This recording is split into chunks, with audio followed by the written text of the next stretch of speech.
কিছুদিন আগে প্লেন দুর্ঘটনা এবং সেখানে 242 জন মানুষ মারা যায় এবং সেখানে সিসি ফুটেজে ধরা পড়ে আসলে সেখানে তাৎক্ষণিক তখন কি ঘটেছিল। তো আজকে আমরা সেটা ভিডিওতে দেখানোর চেষ্টা করব।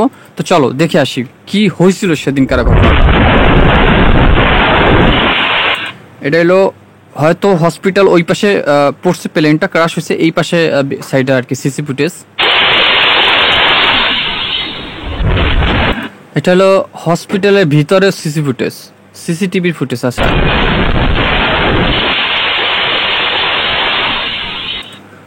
ও মাই গড, উপর থেকে ভেঙে চুরে দেখছে চুরমার।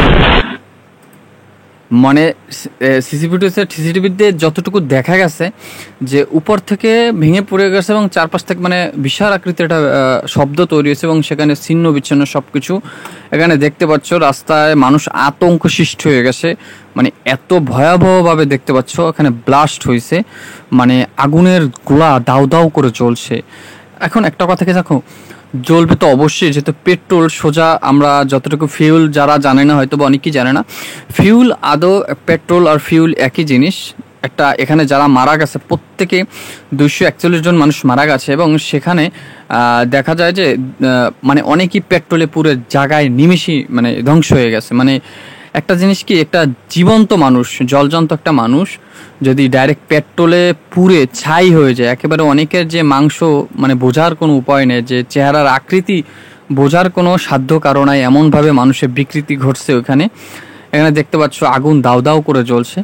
তো আজকে আমরা এখানে কিছু জিনিস দেখাবো, সেটা হলো ওই অবস্থার পরে কিছু কিছু মানুষের বক্তব্য শুনবো, তারা ওইখানে তাৎক্ষণিক উপস্থিত ছিল এবং এর পর্যায়ে পরবর্তীতে যারা ফ্যামিলিগত মানুষজন তারা কি মন্তব্য করে সেটাও আজকে আমরা এই ভিডিওতে দেখানোর চেষ্টা করব। তো প্রথম দিকে আমি একটা কথা বলে রাখি, এই যে প্লেন যে উদ্ধার হচ্ছে, এখানে যারা কাজ করছে তারা যখন কাজ করছিল অনেকের চোখ থেকে পানি পড়ছিল যে নৃশংসভাবে প্লেনের লোক তো মারা গেছে, কিন্তু হোস্টেলে যেখানে প্লেনটা ক্রাশ করছে সেখানেও অনেক মানুষ মারা গেছে, শতাধিকের উপরে মানুষ মারা গেছে ওখানে। সেটা এখনও মানে ক্যালিফাই করা হয় নাই সুন্দরভাবে। তারা এখনও ওখানে সার্চিং চলছে যে কতজন মানুষ মারা গেছে, এখনও আদৌ সঠিক কেউ বলতে পারছে না, কারণ প্লেনটা ক্র্যাশ হওয়ার পর এখন প্লেন সরানোর কাজ চলছে ওখানে। আর দেখতে পাচ্ছ মানে ধোঁয়া, কত কালো ধোঁয়া, মানে প্লেনটা কত মারাত্মকভাবে ওখানে ক্র্যাশ হয়েছে। আর একটা খুবই দুঃখজনক বিষয় যে এদের যারা ফ্যামিলিগত লোকজন তাদের মন্তব্য শুনলে আপনার অটোমেটিক চোখের পানি চলে আসবে। দেখো আমি ফার্স্টে একজনের কথা শোনো আগে। বলতেছে যে ওনার বাবা, আমি একটু আগে বলে রাখি, এনার বাবা এবং মা দুজনই মারা গেছে প্লেন দুর্ঘটনায় এবং আমাদের যতটুকু জানি টাটা কোম্পানি থেকে প্রত্যেককে 1 কোটি টাকা করে দেওয়ার কথা শুনছি আমি। তো তিনি বলতেছি যে 1 কোটি টাকায় কি হবে, আমার বাবা মা কি ফিরে পাবো? দেখো বলে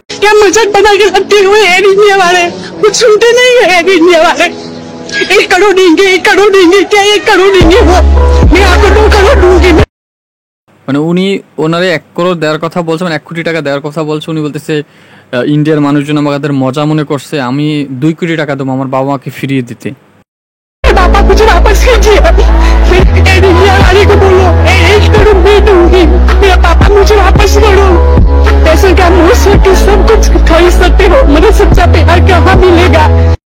উনি বলতেছে টাকা দিয়ে সবকিছু কিনতে পারবা, কিন্তু সত্যিকারের যে ভালোবাসা সেটা কখনোই টাকা দিয়ে কেনা যাবে না, এটা তিনি বলতেছে। এই ব্যক্তি ওনার কথাটা হলো এটাই যে ওনার বাবা মা মারা গেছে এবং জ্বলন্ত একদম মানে আগুনে পুড়ে মারা গেছে। এটা খুবই কষ্টদায়ক একটা ঘটনা এবং সে কান্না করে বলতেছিল। আচ্ছা, এখন এই লোকটার কাহিনীটা আমি একটু বলি। এনার ভাষ্যমতটা, উনি রাস্তা থেকে যাচ্ছিল, আমি আগে শুনি তারপর আমি বলতে। गुजर रहा था तो बहुत तगड़ी धुआं लगी हुई थी, तो हमने बाइक यहाँ पे बगल में खड़ा करा, देखा तो 7-8 आदमी एक साथ ही फ्लोर से नीचे कूद गए। आपके सामने कूदे? हाँ जी, भीषण आग थी और आग से एसी भी ब्लास्ट कर रहा था। अच्छा। तो हमने कोशिश करी 2 बच्चे को बचाने की, लेकिन वो बचा नहीं पाया। मैं लेके आकाश हॉस्पिटल गया, लेकिन डॉक्टर ने सॉरी बोल दिया उसके लिए। छोटी सी गुड़िया थी 8-9 साल की। আসলে উনি বলতেছে যে উনি এই ব্যক্তি রাস্তা থেকে যাচ্ছিল, হঠাৎ করে দেখতে পায় প্লেন ওখানে ক্রাশ হয়েছে এবং তিনি তাৎক্ষণিক ওখানে গাড়িটাকে সাইড করে উনি দেখতে পাচ্ছে ওনার চোখের সামনে এসি রুম, যেটা প্লেনের এসি রুম আছে একটা, সেখান থেকে 4-5টা মানুষ লাফ দিয়ে পড়ে যাচ্ছে। তখন উনি তাৎক্ষণিক ওখানে যাওয়ার চেষ্টা করে, কিন্তু আগুনের যে গ্লাস তার মাধ্যমে যেতে পারেন, কিন্তু একটা মেয়ে, ছোট বাচ্চা, উনি তাৎক্ষণিক ওখান থেকে কোনোভাবে বাঁচিয়ে তিনি আর কি হসপিটালে নিয়েছে। হসপিটালে নেওয়ার পর বাচ্চাকে বলে দিচ্ছে যে সে আর বাঁচবে না, মারা গেছে বাচ্চাটা। এরপর কি বলে শোনো। और एक बच्चा था 11 साल का, लेकिन वो बच्चे बच नहीं पाए। अगर शायद जो वीडियो बना रहे थे, अगर वो बेडशीट लेकर के या कंबल लेकर के या कुछ लेकर के, जो भी इनके सोसाइटी के भी बंदे थे, अगर इतना हेल्प करते बच्चे कम से कम बच तो जाते। लेकिन ऑल ओवर द पीपल, सब पीपल वीडियो बनाने में लगे थे। पता नहीं इस वीडियो का वो क्या करेंगे, मेरी समझ में तो ये नहीं आ क्या करेंगे वीडियो लेकर के, जब उन्होंने हेल्प नहीं किया वीडियो का क्या मतलब बनता है। হ্যাঁ, ওনার কথা হলো এটা যে উনি যখন ওই বাচ্চাটাকে বাঁচাচ্ছিল তার কিছুক্ষণ আগের ঘটনা। অনেকে ওইখানে ভিডিও করছিল, মানে ভিডিও করা নিয়ে সবাই ব্যস্ত ছিল, যে যার মতো ভিডিও নিয়ে ব্যস্ত ছিল সোশ্যাল মিডিয়া আপলোড করার জন্য। তো ওইখানে তাৎক্ষণিক উনি বলতেছে উনি তো একটা পথযাত্রী, উনি মানে ওনার বাইক থামিয়ে ওই বাচ্চাটাকে বাঁচানোর চেষ্টা করছে। ওখানে যারা স্থানীয় ছিল, যারা ভিডিও ফুটেজ করছিল, তারা যদি চাইতো বাচ্চাটাকে বাঁচাতে পারতো, তাদের বাড়ি থেকে বা কারো কম্বল বা কোনো কিছু শক্ত কাপড় এনে বাচ্চাটাকে যদি ভালো করে ধরে রাখতো তাহলে বাচ্চাটা বেঁচে যেত। তা সে বলতেছিল যে ভিডিও করে লাভটা কি, যে বাচ্চাটাকে তোমরা বাঁচাতে পারলো না, তোমরা ভিডিও নিয়ে ব্যস্ত, ভিডিও দিয়ে কী করবা, সেটা উনি বলতেছিল। উনি মনের খুব কষ্ট, দেখছো উনি একটা পথচারী, তা ওনার ফেজে বা ওনার মনের কষ্ট কতটুকু ফুটিয়ে তুলছে, কান্না করে দিচ্ছে ব্যক্তি।